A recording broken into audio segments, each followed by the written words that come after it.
Podcast. Lo mejor está por escuchar.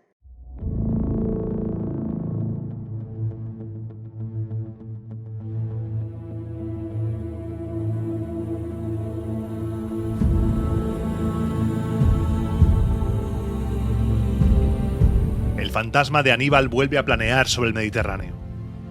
Tras intentar limpiar de corrupción las arcas de Cartago, la oligarquía lo ha puesto en la diana de Roma, forzando al legendario general a emprender una huida de película para terminar en la corte del rey selúcida Antíoco. Pero la verdadera tormenta de este año se desata en el corazón de la República. Las matronas romanas han dicho basta, toman las calles y bloquean el mismísimo foro para tumbar de una vez por todas la opresiva Lex Oppia. Hoy viviremos paso a paso la magistral maniobra de escape del hombre que hizo temblar los cimientos de Roma y presenciaremos un auténtico choque de trenes político, la inflexible moralidad del cónsul Catón frente a una movilización histórica de mujeres dispuestas a todo con tal de reclamar los frutos de la paz. Te doy la bienvenida a Roma Aeterna.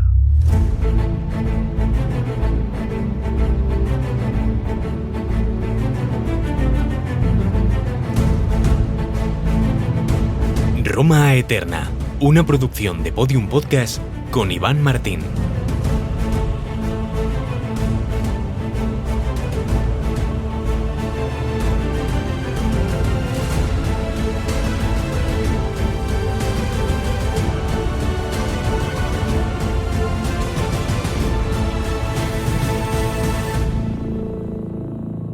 Programa 193 de Roma Eterna, 105 de la República.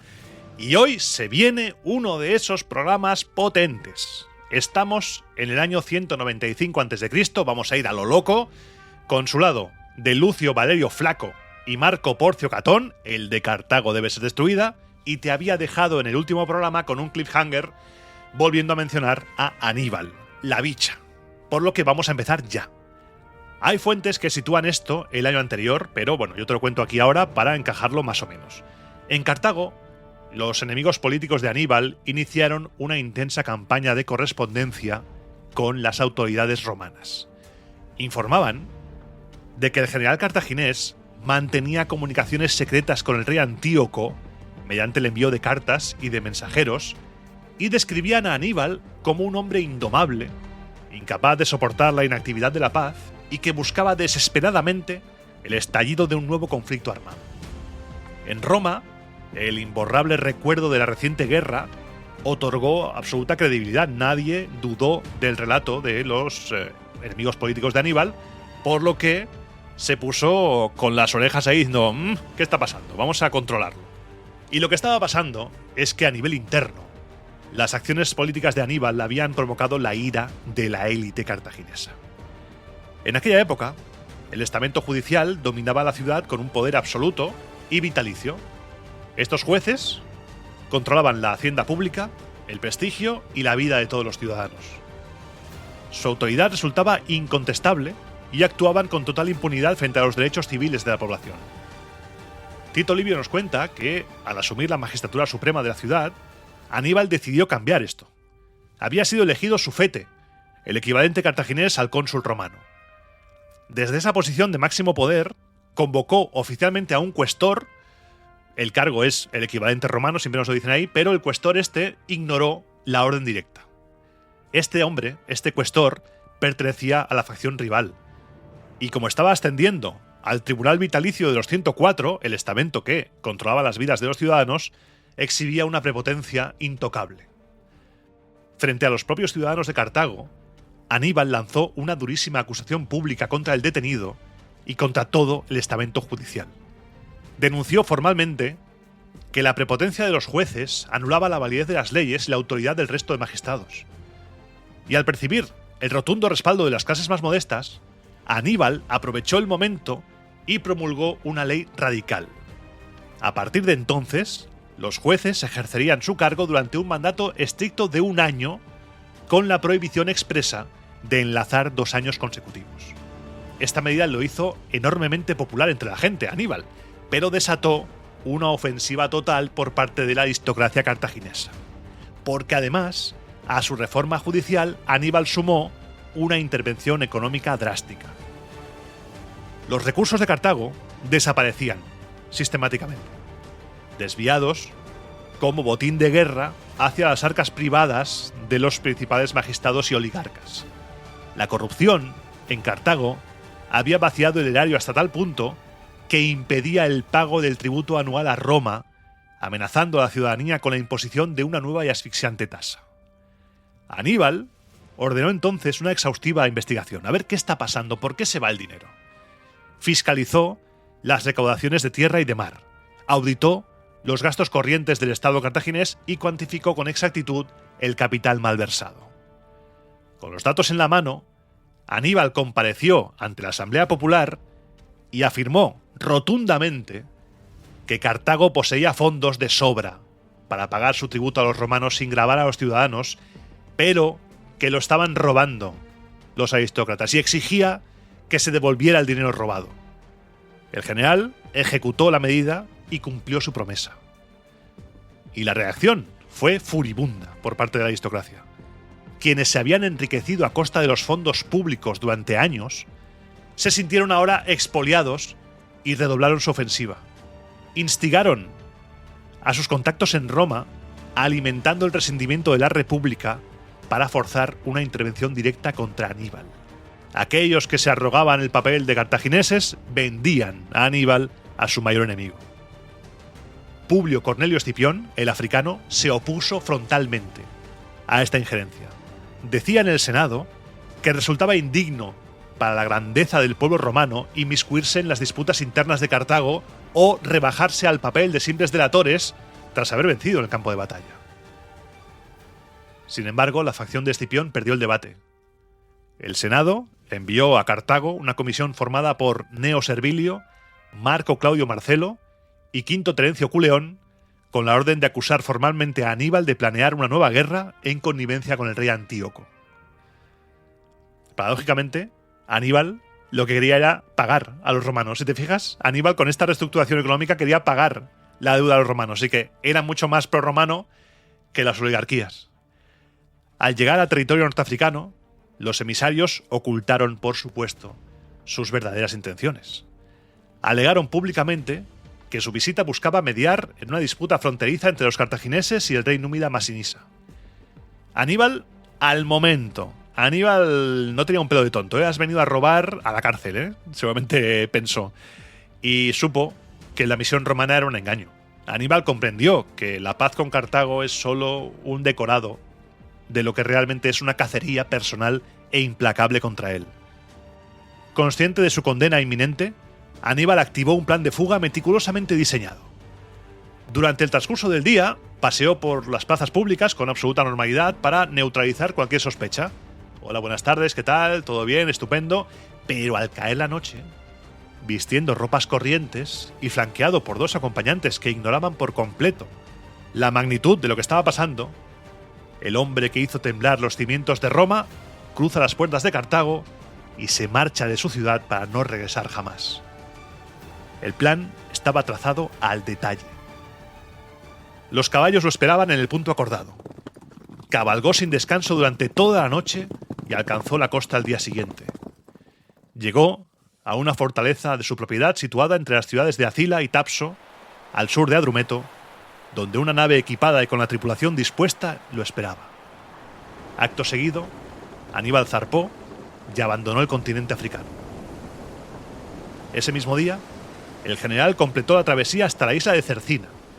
En el puerto atracó junto a numerosas naves mercantes fenicias y su llegada atrajo de inmediato a la multitud. Para encubrir su fuga, Aníbal dijo a sus acompañantes que dijeran que oficialmente viajaban hacia Tiro en calidad de embajador de Cartago. Sin embargo, había riesgo de que algún navío zarpara esa misma noche y alertara en la costa africana sobre su presencia en la isla, por lo que para neutralizar esta amenaza, Aníbal ejecutó una maniobra de distracción brillante. Ordenó un sacrificio religioso e invitó a un gran banquete en la playa a todos los capitanes y a todos los mercaderes del puerto. Eso sí, solicitó prestadas las velas y los mástiles de los barcos alegando la necesidad de montar toldos inmensos en la playa para proteger del sol, porque hacía mucho calor. Vamos a necesitar todas vuestras velas, todos vuestros mástiles para poder hacer estos toldos. Era una maniobra de sabotaje que te tienes que quitar el sombrero. O sea, tienes que cerrar el estadio. Los genios hacen esto. Con la excusa de darle sombra, desmanteló físicamente todas las naves mercantes del puerto. Genio. Genio y figura. ¿Cómo no vamos a querer a Aníbal en este podcast? ¿Cómo no lo vamos a querer? ¿Cómo no te voy a querer, Aníbal? El festín se prolongó hasta la madrugada, regado por supuesto con abundante vino. Y con los capitanes vencidos por el alcohol, borrachos como ratas. Vamos, tremendo. Y con los barcos inutilizados en la arena, Aníbal suelta amarras y se desliza en silencio hacia mar abierto. A la mañana siguiente, las tripulaciones mercantes despertaron tarde, despertaron resacosas, perdieron varias horas decisivas recuperando sus aparejos y preparando de nuevo las naves, dando al general cartaginés una ventaja irrecuperable en el mar.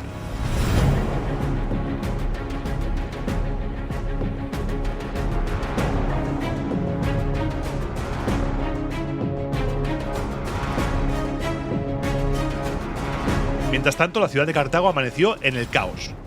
La multitud habitual, que parece ser que se reunía en la residencia de Aníbal, fue a verle. Comprobaron que no había nadie, los ciudadanos irrumpieron en masa en el foro exigiendo explicaciones y los rumores, habladurías comenzaron a volar. Había gente que sospechaba que había huido, otros decían que había muerto, que lo habían matado, que había sido un complot organizado por los romanos. La agitación política dominó las calles hasta que finalmente llegaron los informes oficiales confirmando que lo habían visto en la isla de Cercina. La delegación romana se presentó entonces ante el Senado cartaginés con acusaciones muy serias. Los embajadores afirmaron poseer pruebas de que Aníbal había instigado la pasada guerra del rey Filipo contra Roma. Denunciaron además el envío reciente de mensajeros a la corte del rey Antíoco y a la Liga Etolia con el objetivo de orquestar una rebelión generalizada en Cartago. Los enviados romanos aseguraron que el general huido viajaba directamente hacia el territorio del rey Seleucida con el propósito de provocar un conflicto a escala global. Finalmente, exigieron a las autoridades cartaginesas la adopción de medidas punitivas contundentes contra Aníbal para demostrar que sus maniobras carecían de respaldo oficial. Los senadores cartagineses, intimidados por el ultimátum, algunos quizá pensarían que han despertado a una bicha que debía haber sido contra Aníbal, pero no contra ellos. Los senadores cartagineses acataron todo, prometieron cumplir las directrices de la República sin rechistar, y Aníbal, ajeno a la condena, en su ciudad natal, seguía su travesía hasta Tiro, la antigua metrópoli fundadora de Cartago. Allí, las autoridades locales lo recibieron con honores de Estado. Tras una breve estancia allí, el general reanudó la navegación hacia Antioquía. Al descubrir que el monarca sirio ya había partido hacia Asia Menor, Aníbal se entrevistó rápidamente con su hijo durante la celebración de los Juegos de Dafne. Retomó su ruta de inmediato y logró dar alcance al mismísimo Antíoco III el Grande en la ciudad de Éfeso. En aquel momento, el rey albergaba fuertes dudas sobre la conveniencia de enfrentarse militarmente a Roma. Sin embargo, la llegada del ilustre veterano cartaginés y su visión estratégica resultaron decisivas para disipar cualquier vacilación e inclinar definitivamente la balanza hacia la guerra. Es que tú imagínate, tú ponte en la piel del rey Antíoco y te viene un personaje legendario. De repente en tus filas está la carta épica, la carta que no sale nunca. Aníbal, te viene a tu casa a decirte vamos a reventar romanos, y tú dices tengo hilas, y dices vamos, vamos, empiezas a chocarte en el pecho así, vamos, vamos, vamos.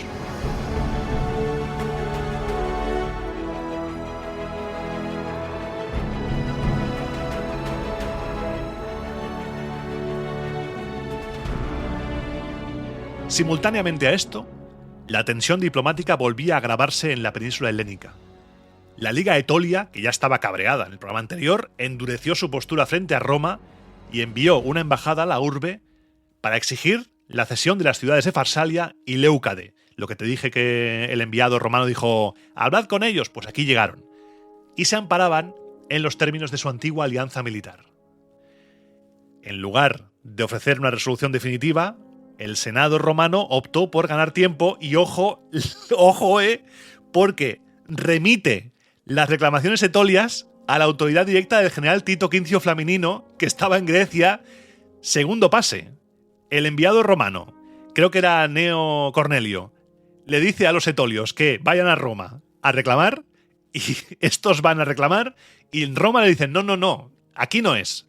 Este impreso te hace falta un sello, como en los juegos, la de Asterix y las 12 pruebas. Este impreso no, esto tienes que ir a la oficina de Tito Quincio Flaminino, que está en Grecia y solo abre de la hora sexta a la hora séptima. Esto es un cachondeo. Y en medio de todo esto, este polvorín internacional tenemos, recuerda, conflictos en curso.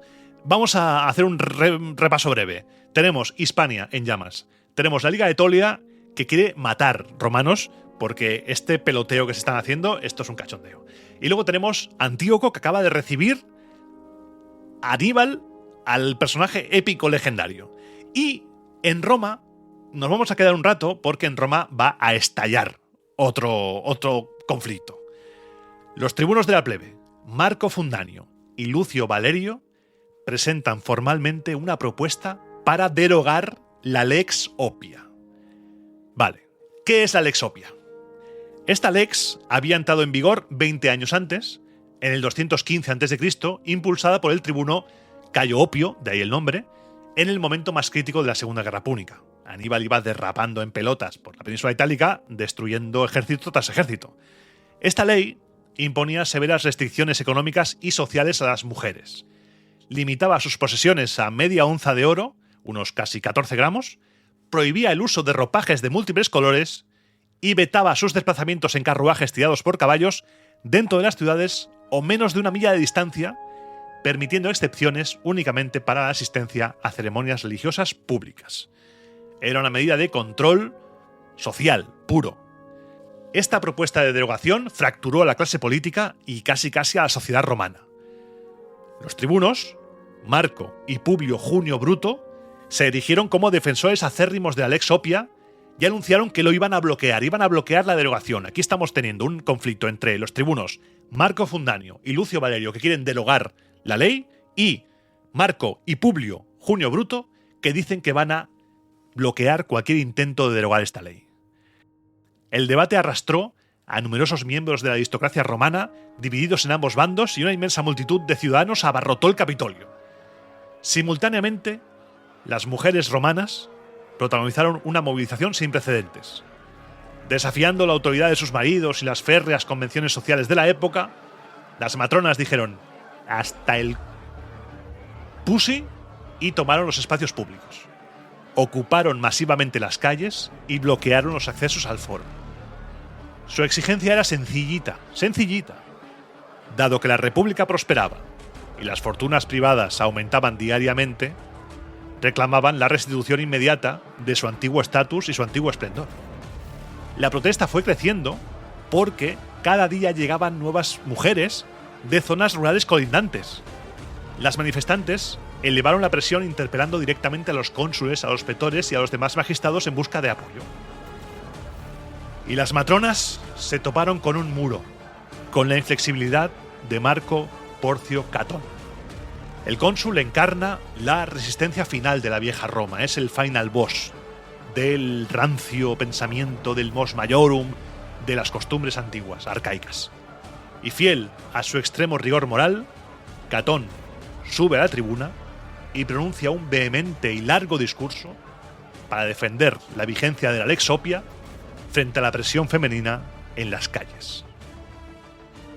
Si cada uno de nosotros, quirites, hubiese sabido mantener su autoridad y su dignidad de marido frente a su propia esposa, hoy tendríamos muchos menos problemas con las mujeres en su conjunto. Pero ahora, nuestra libertad, derrotada en nuestros propios hogares por la insubordinación femenina, es aplastada y pisoteada aquí mismo en el foro. Al mostrarnos incapaces de controlarlas individualmente, hemos provocado que nos intimiden todas a la vez. Yo siempre consideré una simple fábula aquella leyenda de la isla de Lemnos, donde las mujeres, en una sola noche, degollaron y exterminaron de raíz a todos los hombres de la isla, a sus maridos y a sus padres. Sin embargo, cualquier grupo representa un peligro gravísimo si le permitimos celebrar reuniones, conciliábulos y encuentros clandestinos. Personalmente, me cuesta determinar si es más grave el hecho en sí mismo o el terrible precedente que sienta. Lo primero es responsabilidad nuestra, de los cónsules y magistrados. Lo segundo, recae sobre vosotros, quirites. Sois vosotros, a punto de emitir vuestro voto, quienes debéis juzgar si esta propuesta responde realmente a los intereses de la República. Este tumulto femenino, ya sea espontáneo o provocado por la instigación de los tribunos Marco Fundanio y Lucio Valerio, aquí están, atañe sin duda a la responsabilidad de los magistrados. Y resulta difícil saber a quién deshonra más. Si a vosotros, tribunos, por haber caído al extremo de utilizar a las mujeres para avivar vuestros disturbios, o a nosotros, los cónsules, si acabamos aceptando leyes impuestas por una secesión femenina, del mismo modo que antaño las aceptamos de una secesión plebeya. Os confieso que he sentido un profundo rubor al abrirme paso por el foro a través de un auténtico ejército de mujeres. Si el respeto a la dignidad de algunas de ellas no me hubiera frenado, evitando así el escándalo de una reprimenda pública por parte del cónsul, les habría preguntado directamente: ¿qué actitud es esta de salir corriendo a la calle, invadir la vía pública e interpelar a maridos ajenos?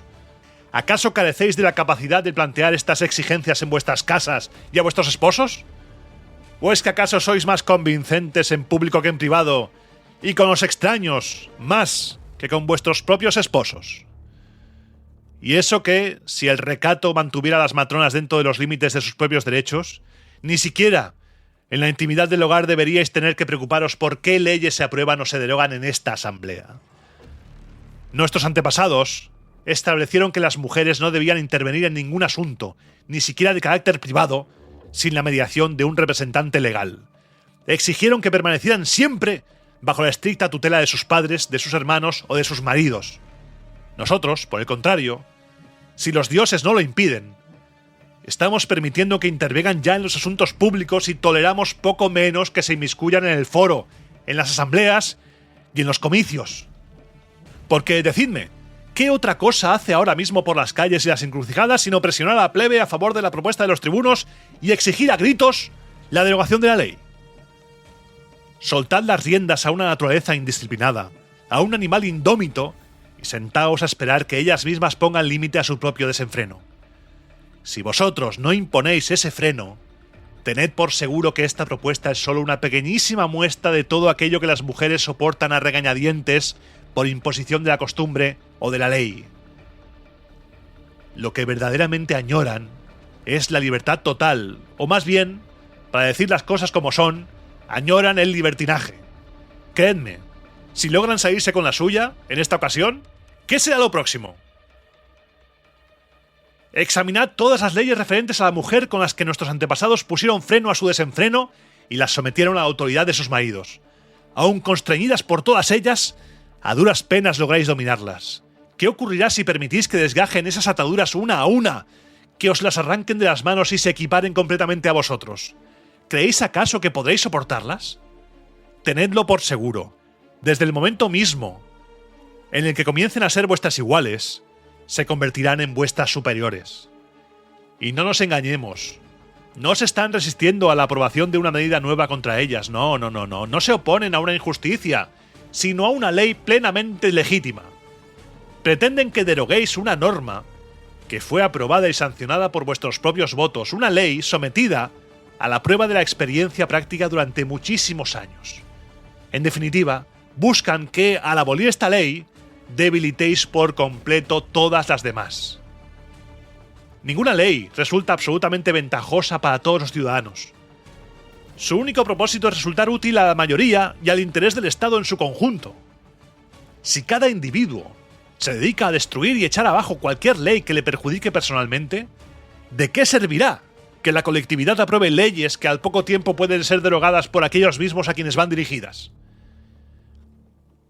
Quisiera, no obstante, que alguien me explicara cuál es el verdadero motivo que ha empujado a las matronas a lanzarse hoy a las calles, a presentarse en público de forma tumultuosa, a punto de asaltar el foro e intervenir en nuestras asambleas. ¿Acaso vienen a exigir el rescate de sus padres, maridos, hijos o hermanos presos de Aníbal? Ese trágico escenario queda ya muy lejos de nuestra nación y ojalá lo esté para siempre.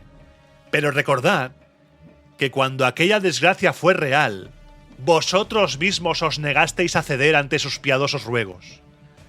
No ha sido la piedad ni la preocupación por sus familias lo que las ha congregado aquí hoy.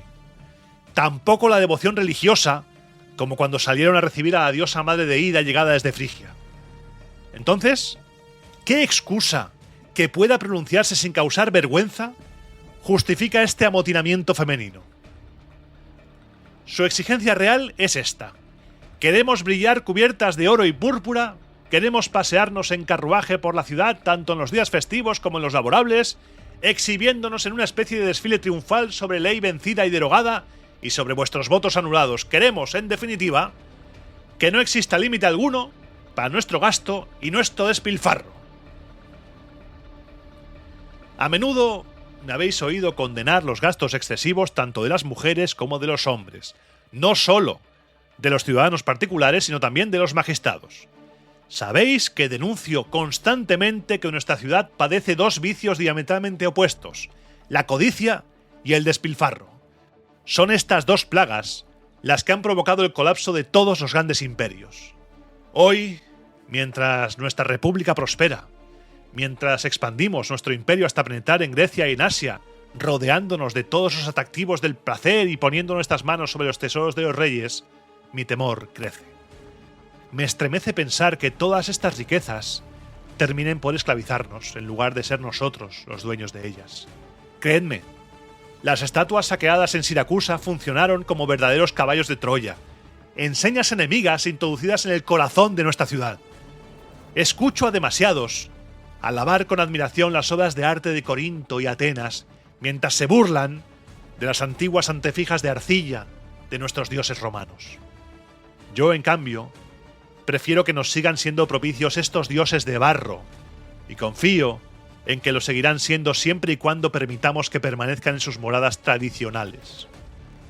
Nuestros padres recuerdan perfectamente cuando el rey Pirro, a través de su emisario Cíneas, intentó sobornar con regalos tanto a nuestros hombres como a nuestras mujeres.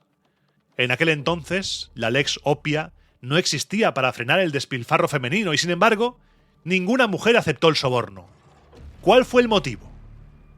El mismo que llevó a nuestros antepasados a no legislar sobre este asunto. Sencillamente, no existía ningún despilfarro que reprimir. Al igual que es necesario diagnosticar las enfermedades antes de aplicar los remedios, las pasiones humanas nacen siempre antes que las leyes destinadas a frenarlas. ¿Qué originó la Lex Licinia sobre la limitación de tierras? El afán desmedido de acumular latifundios. ¿Qué motivó la Lex Quinquia sobre los regalos? El hecho de que la plebe había empezado a convertirse en tributaria del Senado.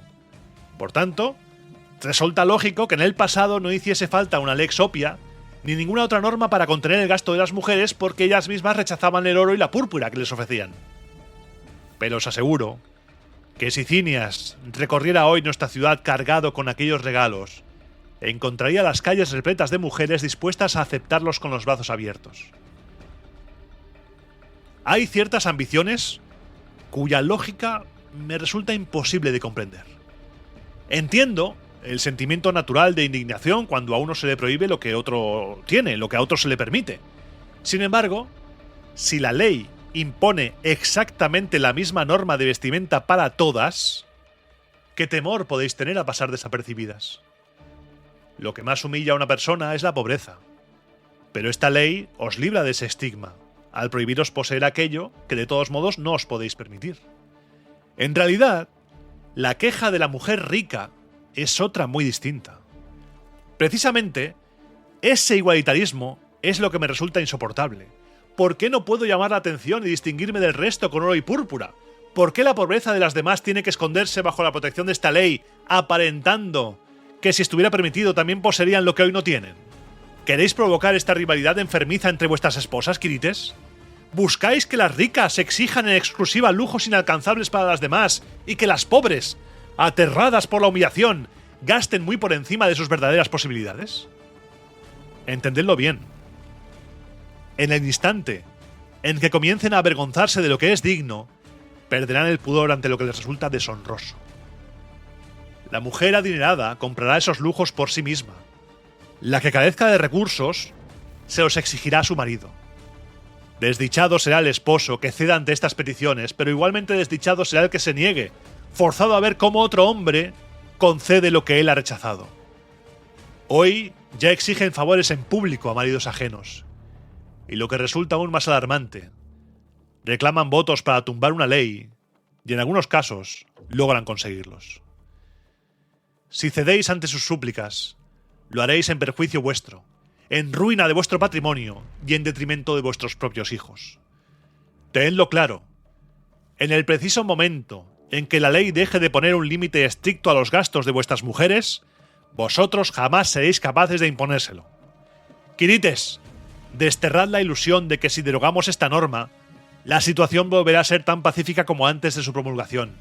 Resulta mucho menos peligroso no llevar a juicio a un criminal que juzgarlo para terminar absolviéndolo. Del mismo modo, este afán de despilfarro resultaría mucho más tolerable si nunca se hubiese reprimido, en comparación con la furia que se desatará ahora, si igual que una fiera salvaje, queda en completa libertad tras haber sido exasperada por sus cadenas. Mi veredicto es rotundo.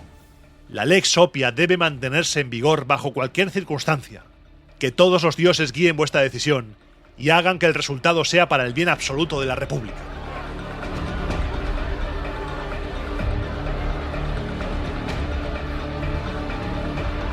Tras la intervención de Catón, los tribunos de la plebe, dispuestos a imponer su veto, reafirmaron su postura. Y acto seguido, Lucio Valerio, uno de los dos tribunos de la plebe que querían derogar la ley, tomó la palabra para responder a Catón. Si en este debate solo hubieran participado ciudadanos particulares, habría esperado vuestros votos en silencio, considerando que la cuestión ya estaba suficientemente discutida. Pero el cónsul Marco Porcio, un hombre tan brillante, ha atacado nuestra propuesta utilizando el inmenso peso de su autoridad y pronunciando un discurso largo y meticulosamente preparado. Ante esto, resulta imperativo ofrecer una respuesta clara. Las palabras del cónsul se han centrado más en reprender a las matronas que en rebatir verdaderamente nuestra propuesta. Ha insinuado además que la movilización de estas mujeres responde a nuestra propia instigación y no a su libre iniciativa. Mi defensa se centrará exclusivamente en la proposición de ley, apartando unas acusaciones personales que evitan entrar en el fondo del asunto. El cónsul ha tachado de conciliábulo, sedición y hasta de secesión femenina el simple hecho de que las matronas reclamen públicamente la derogación de una ley en tiempos de paz y prosperidad, una norma que se les impuso durante las circunstancias más extremas de la guerra. Sabemos bien que utiliza este vocabulario grandilocuente para exagerar la situación. Todos conocemos la enorme agresividad verbal, que podríamos tildar incluso de violenta, de Marco Catón como orador, independientemente de su carácter personal sin duda mucho más suave. En definitiva, ¿qué acto extraordinario han cometido las matronas al congregarse masivamente para defender una causa que las afecta de forma directa? Afirmas, Catón, que nunca antes se habían manifestado en público. Revisa la historia y comprobarás cuántas veces han intervenido y siempre en beneficio del Estado.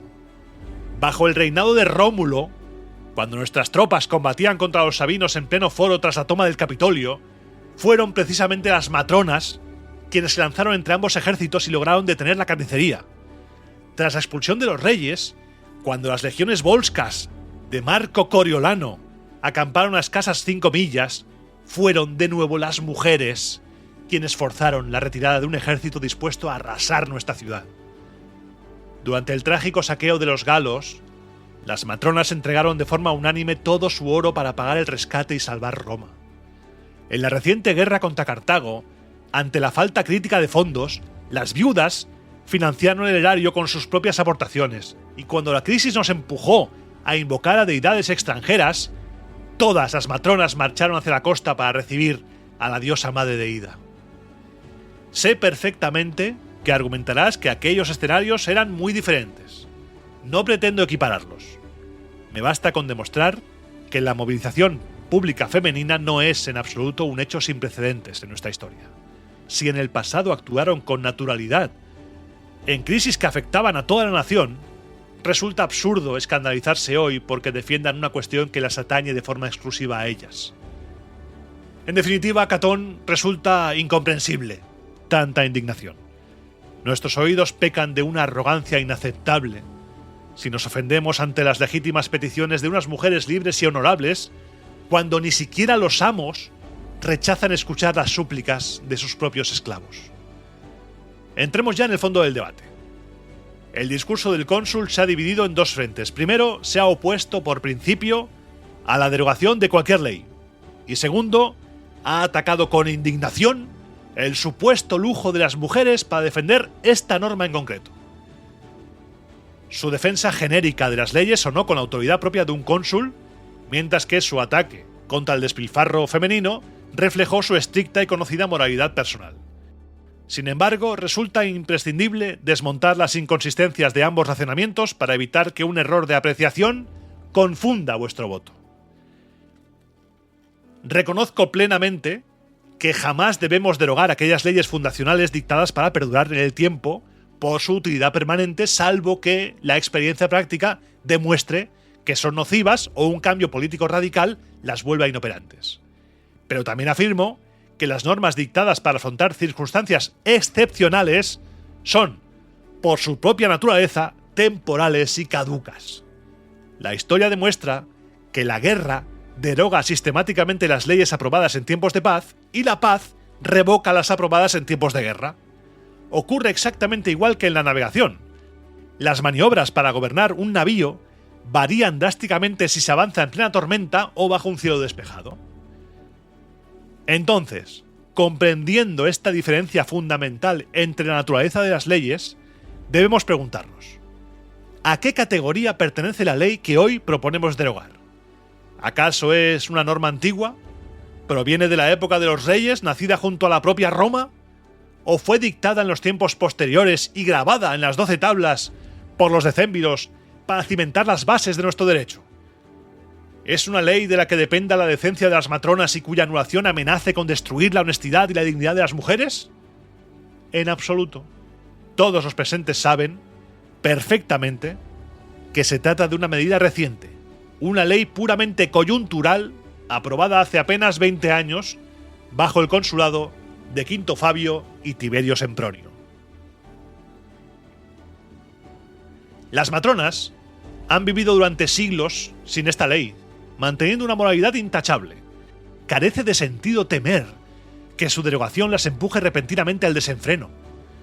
Si estuviéramos ante una norma antigua, diseñada específicamente para frenar los excesos femeninos, su supresión podría entrañar riesgos. Sin embargo, el contexto histórico de su aprobación revela su único propósito. La ley nació cuando Aníbal asolaba Italia tras su aplastante victoria en Candas. El enemigo controlaba Tarento, Arpos y Capua, y su avance hacia Roma era inminente. Nuestros aliados desertaban. La República carecía de reservas militares, de tripulaciones para la flota y sobre todo de fondos en el erario. La República recurrió a medidas desesperadas. Armó a los esclavos, prometiendo a sus amos un pago diferido hasta el final del conflicto, y exigió a los publicanos que suministraran trigo y material bélico bajo esas mismas condiciones de crédito. Los ciudadanos aportamos esclavos para los remos y financiamos su manutención. Entregamos todo nuestro oro y plata al tesoro público, encabezados por el ejemplo directo del Senado. Las viudas y los menores cedieron sus propios fondos al erario. El Estado impuso límites estrictos al oro, a la plata labrada y al dinero que cualquier familia podía conservar en su hogar. En medio de aquel colapso, resulta absurdo pensar que las matronas estuvieran obsesionadas con el lujo y los adornos y que la Lex Oppia naciera para reprimir ese supuesto afán. La tragedia era tan inmensa que el Senado tuvo que limitar el luto oficial a tan solo 30 días, porque la abrumadora cantidad de mujeres viudas había paralizado por completo los sacrificios a la diosa Ceres. Resulta evidente que fue la extrema penuria económica lo que forzó esta legislación, obligando a desviar el patrimonio privado hacia las urgencias bélicas de la República. Fue una ley diseñada exclusivamente para durar mientras persistiera la crisis. Si pretendemos mantener indefinidamente aquellas medidas de emergencia impuestas por el Senado, deberíamos aplicar la misma norma a todo lo demás. Siguiendo esta absurda lógica, la República jamás debería reembolsar los préstamos a los ciudadanos, ni adjudicar obras públicas con pagos al contado. Deberíamos seguir comprando esclavos para nutrir las legiones y exigir a los particulares que costeen las tripulaciones de nuestras flotas de su propio bolsillo. Exigir la perpetuidad de la Lex Opia equivale simplemente a exigir la perpetuidad de la miseria de la guerra. Resulta inaceptable que todos los estamentos sociales perciban la mejoría económica del país y que únicamente nuestras esposas queden excluidas de los frutos de la paz. Los hombres utilizamos la toga pretexta ribeteada de púrpura para ejercer las magistraturas y los sacerdocios. Permitimos que nuestros hijos la vistan e incluso autorizamos que los arreos de nuestros caballos luzcan más espléndidos que el atuendo de nuestras mujeres, pero a ellas les vetamos estrictamente el uso de este color. El cónsul Catón afirmaba que esta prohibición evita la envidia entre ciudadanas al igualarlas a todas en la escasez. Se equivoca de plano. Nuestras mujeres sufren una humillación intolerable al ver cómo las esposas de los aliados latinos lucen adornos de oro y vestidos de púrpura, recorriendo Roma en carruajes, mientras las ciudadanas de la capital del imperio se ven obligadas a seguirlas a pie. Esta desigualdad hiere profundamente su orgullo. Debéis comprender la naturaleza de su posición. A diferencia de nosotros, las mujeres no pueden acceder a las magistraturas, ni a los sacerdocios, ni a los triunfos militares, ni a los botines de guerra. Su único ámbito de distinción y prestigio reside en la elegancia y el atavío personal, aquello que nuestros antepasados definieron expresamente como el mundo femenino. Despojarlas de esto es privarlas de su única forma de expresar luto en la desgracia o de engalanarse en los momentos de celebración pública. Resulta completamente falso el argumento de que la derogación de esta norma eliminará vuestra autoridad sobre ellas. Las mujeres jamás se escapan de la tutela masculina. Aborrecen la libertad forzosa que les impone la viudez o la orfandad. Prefieren que los límites a su vestimenta dependan del criterio personal de sus padres y maridos y no de la imposición ciega de una ley. Prefieren someterse a la autoridad de su familia antes que al rigor inquebrantable de la República. Hace un momento, el cónsul ha recurrido a términos odiosos para acusarlas de sedición y secesión femenina. Es una exageración puramente alarmista. Las mujeres jamás ocuparán el Monte Sacro ni el Aventino como hizo en el pasado la plebe encolarizada. Su propia debilidad estructural las obliga a acatar cualquier decisión que toméis. Y precisamente por ello, porque ostentáis un poder absoluto sobre ellas, vuestra obligación moral y política es ejercerlo con la máxima mesura.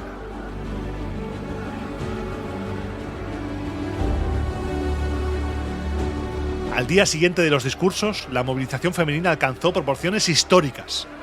Una afluencia aún mayor de mujeres procedentes de todas partes desbordó los espacios públicos de Roma. Las matronas marcharon directamente hacia las residencias de los tribunos que querían vetar la derogación, las casas de Marco y Publio Junio Bruto, y cercaron sus puertas en masa.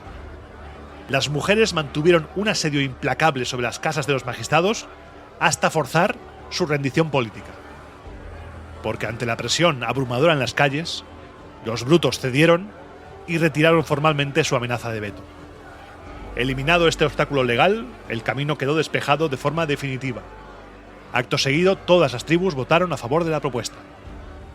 Y así, exactamente 20 años después de su promulgación, en los días más oscuros de la Segunda Guerra Púnica, la Lex Opia quedó derogada.